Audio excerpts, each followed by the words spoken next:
Hi, I'm Gary Darmstadt. I'm the Director of Family Health here at the Foundation, and I am really excited to invite you here for this convening and to our great new facility. It's so fantastic for us to be able to host groups like you at this great facility. We've invited you all here because you're experts in your domain, and all of you are cultivating innovations in family health. You've successfully changed behaviors, you've saved lives, and you're striving now for greater reach. And we need your knowledge and your insight more than ever to help us answer a critical question. And that question is, how do we achieve lasting impact in the lives of women and children throughout the developing world through behavior change on the one hand, and through knowledge sharing of family health innovations? And the urgency to answer this question came home to me recently. I was talking to a friend and a colleague who had been out to a project area that had been particularly successful in changing behaviors and in saving lives. And we have great hopes for the spread of innovations from this site, from the spread of impact. And she relayed to me that as she entered the village, the first village she went to, she met a mother and she had a couple of children with her. And the woman, before she could even get her name, looked at her and she said, "So what's your message?" And my friend was really stunned. I mean, she had expected her to talk about the wonderful life-changing power of this project, how it had changed her life, that of her family, of her community. And instead, she seemed to be impatient and really kind of disenchanted. And we kind of talked about what may have been going through her mind. She seemed to be saying, you know, you're now just one of a whole train of people coming through here with an agenda. You know, can't you see I've got children to feed, to clothe, to educate. I've got fields to attend to. I've got a husband, a mother-in-law to try to please. I've got a life to live. Why don't you just tell me your message, your agenda, and let me get on my way? That seemed to be what she was conveying. And this is really very troubling.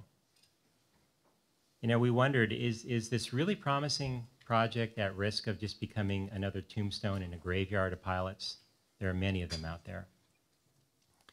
Why isn't this particular woman spreading messages of hope like we would hope she would be?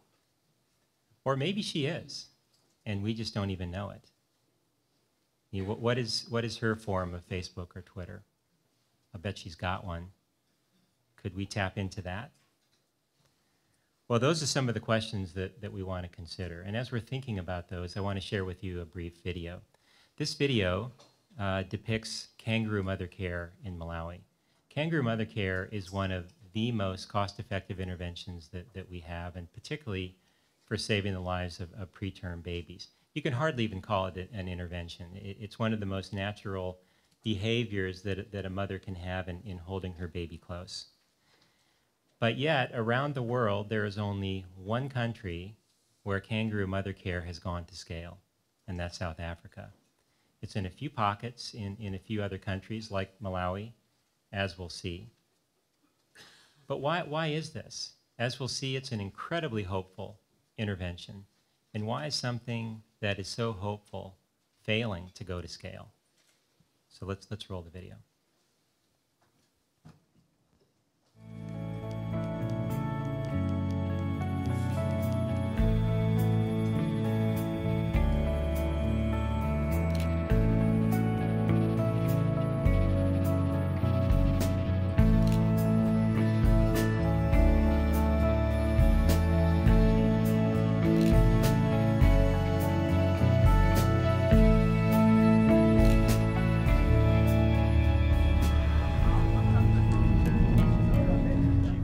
It took me 9 years to get pregnant.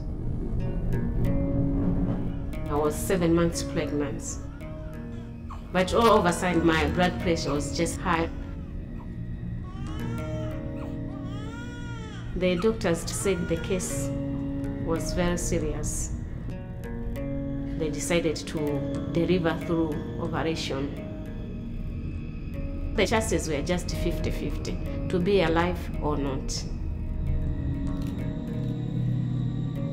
Tuntufio was born at 820 grams. She was less than a packet of sugar. It's when some nurses advised me to go for kangaroo mother care.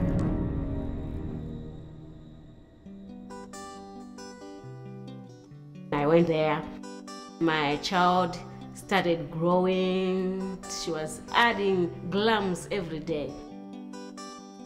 When a baby is premature, needs 3 important things. That is heat, food, and love. You provide heat with skin contact. You provide food easily. When the baby is here, the love is also there. There's strong bondage between you and baby. Kangaroo mother care really assisted my daughter to be alive today, to see her today, to talk with her today. It saved my baby's life.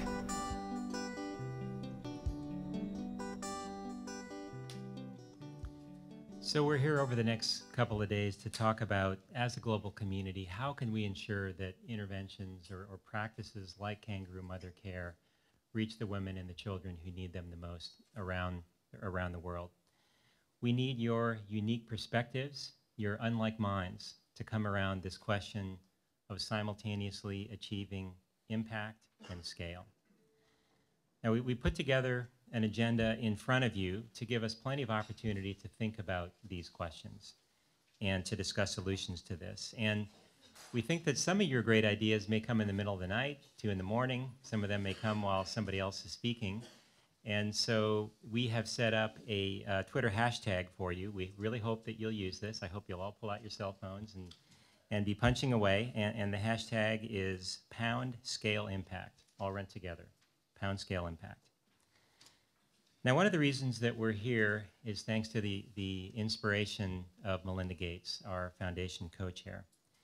About a year and a half ago, after being on a field trip in India, Melinda made this remarkable observation. She said, a lot of times people think the foundation is absolutely about innovations in science and technology and biotechnology. We believe in that innovation. But another big piece of innovation is social cultural change. How do you talk to women in a way that appreciates their culture, but yet helps them to understand how to keep their children alive? There are innovations to be done there. As Melinda highlights, in order for us to achieve our goals in family health, it is critical that we introduce scientific, evidence-based innovations in behavior change at the individual level, at the societal level, and that we enable households and communities to be both producers and spreaders of good health.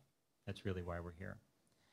And we've been trying to respond to the challenge that Melinda issued to us a year and a half ago, and that's a big reason why we're here today.